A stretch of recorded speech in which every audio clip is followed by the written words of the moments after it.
Hey guys, OlisBigPicture here, and today I'm gonna take one of the longest train rides in the world from Urumqi, or how they call it here, native Urumqi in Xinjiang, all the way all across China to Shanghai. The train gonna take around 40 hours in total. It's gonna be about 4,000 kilometers, and I want to take you with me on the journey to see how comfortable or not how comfortable it's gonna be, and if it's true that even my Chinese friends call me crazy to do so, or is it not crazy at all. Let's find out together, and we're also gonna find out if we're gonna arrive in Shanghai on time or not.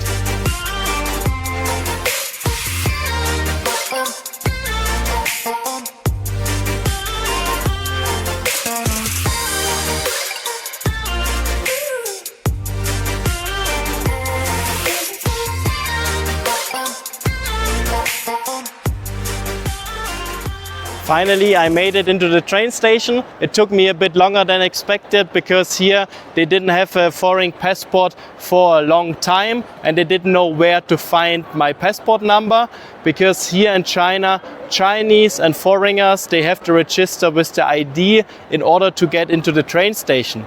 I made already a very comprehensive video about how the trains and the train stations here in China work, because you can see behind me they are big like airports and they are organized like airports. You find it in the video description below. Now I'm gonna go to find here a supermarket in the train station to buy, in my opinion, what's necessary to take on such a long train ride, and I'm gonna show it to you. Just to show you very quickly, this is a supermarket here in the train station. Most of the train station have supermarkets with a lot of soft drinks, a lot of noodle soups and a lot of snacks. Many of those snacks and soft drinks and noodles you can also find in the train. They sell it and they come around with some carriages and they sell it to you on the spot. However, now let's go to what I would take. I would definitely take, as every Chinese does, those kind of noodle soups. There's many different brands. This is one of the most famous brands here in China. Then what is absolutely necessary is some tissues, like for the toilet paper. Also, I would recommend some wet wipes to clean your fingers, and or to take some soap with you, and also some water, of course. But hot water you get directly on the train for free, so everybody can use their noodle soup.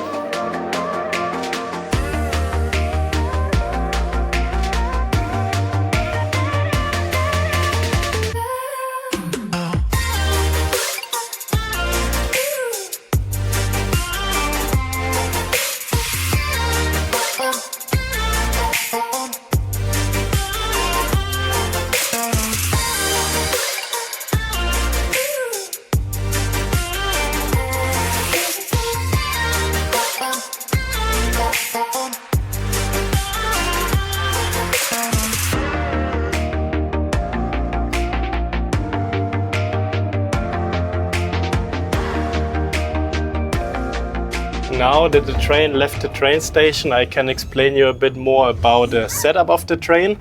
Also, because we just left from the very first station, it's quite empty here, so it's better and easier to show for you.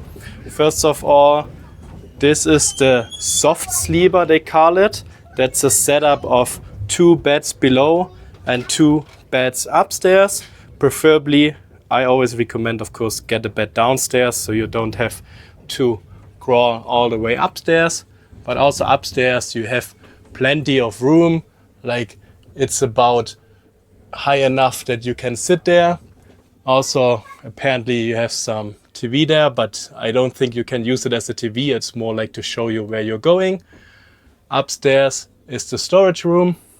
Then downstairs underneath the beds you have some storage room, and you're also gonna have a power plug. Right there you see the power plug. Some trains they have it inside the room. Some trains they have it only outside of the room, like here. You can use the European style and the Chinese style to charge. That's what I love about riding the train. You have a super nice view. I'm gonna enjoy this for the next 2 days. And yeah, this gonna be for the next 2 days my home. How comfortable the ride gonna be not only depends on the train, it also depends very much, of course, on your roommates. If you have some small kids who are like very active, it can be a little bit challenging. Or if you have maybe someone in your train or in your room who is snoring a lot, can also be a challenge. Right now I'm traveling with a lovely AI here from Shanghai. She's going all the way with me. She said she's afraid of flying by the plane, but she wanted to see Xinjiang, so she took the train as well. And upstairs, I don't have roommates yet. It's still empty, but I'm pretty sure we have a lot of stops where people gonna join and leave. And which is way more crowded already. You have, they call it hot sleeper. The setup is you have 3 beds in one room, the lower beds, the middle beds, and the bed upstairs. Sometimes I also take this one, but only for like a night. For 2 nights, I prefer the soft sleeper. This one costs about 600 RMB, what is about $100 for those 40 hours, 4,000 kilometers. And the other one I have, the soft sleeper, is about 1,000 RMB, what is about, I think, $130 for a ride all across China. Here you have the normal sitting trains where you can buy a normal seat. Not all those people gonna go all the way to Shanghai. Many of them gonna drop off along the way, so I don't think they're gonna sleep in this one, but sometimes they do because the tickets were sold out or just because they want to save some money. Kinda new to me, they have now this kind of toilet, not anymore just the holes in the floor. Well, not really clean, and we are just starting from here, but at least a Western style toilet. Something that's very new to me, I'm positively surprised, is now they have hand soap on the trains. Before it was very difficult to find, but now I can't promise you they have it always, but at least here now they have it. Then what you have as well, of course, on such trains are the train restaurants. I remember the good old times when I was going all the way from Shanghai to Kunming, about 48 hours, because the train was much slower 10 years ago. We drank all the beer dry from this train. So today I'm by myself. I'm much older now, so I won't drink the train dry. I'm gonna stick with water this time, but I definitely want to check out what kind of food they have to offer. 我是德国人。德国人。德国人，对对对。你来中国几年了？差不多6年8年。On the train they sell some simple fruits, as you can see here. The prices are quite cheap, you don't have to worry it's too expensive. It's almost the same price as in the supermarket, maybe a little bit more. Here you can see the snacks they are selling on the train. You see here the noodle soups. Most of the Chinese on those long train rides, they consume this kind of noodle soups, like instant soups. Then you get your soft drinks you usually know. And you also get like a lot of different snacks, peanuts, some cookies. You also get some kind of soup. Then you get some kind of sausages. You also get some tofu and some more sausages, some kind of bread. It's almost the same you find like in a Chinese small supermarket, and this kind is also not so expensive, almost the same price like in the markets. Important for us Germans, they also have different kind of beer. I'm just worried all the beer gonna be warm. I don't think they're gonna have cold beer, but you never know, maybe we find some. A good thing I just saw, they also have power banks here. I don't promise you that they have it on every train, but at least here they have power banks so you can rent them, but you need WeChat or Alipay to rent them, and then you can charge your phone in that way as well.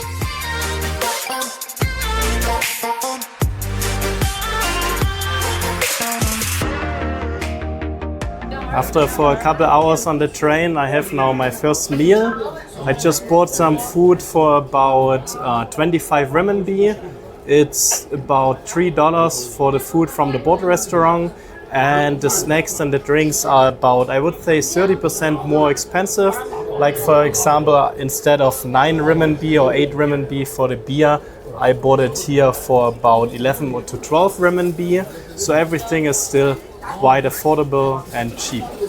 One thing that's very important for me to mention is the safety. I can't stress it enough when I travel around China to all the different cities or to all the different areas.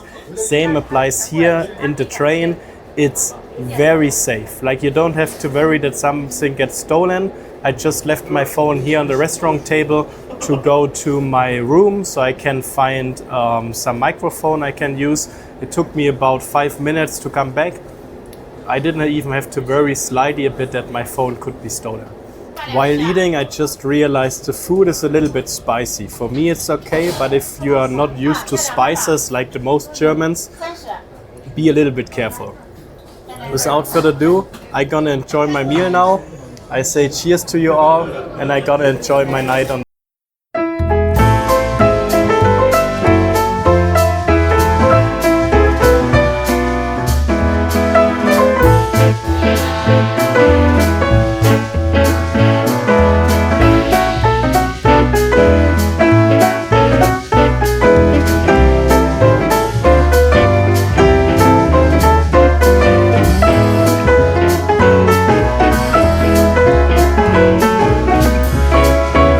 And you might wonder, how did I sleep in those beds?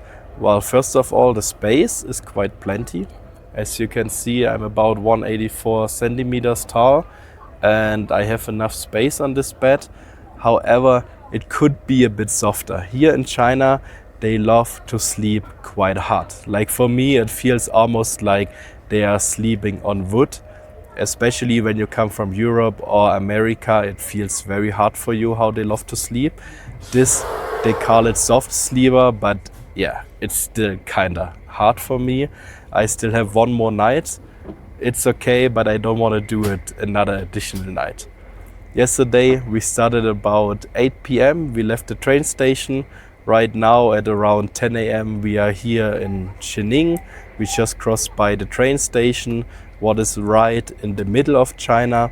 And I must admit, what I totally underestimated is the pressure. My ears are not good with the pressure also in the airplanes, but here we're going about 120 kilometers per hour across China, apparently a lot of different altitudes, and I can really feel continuously how my ears are blocked.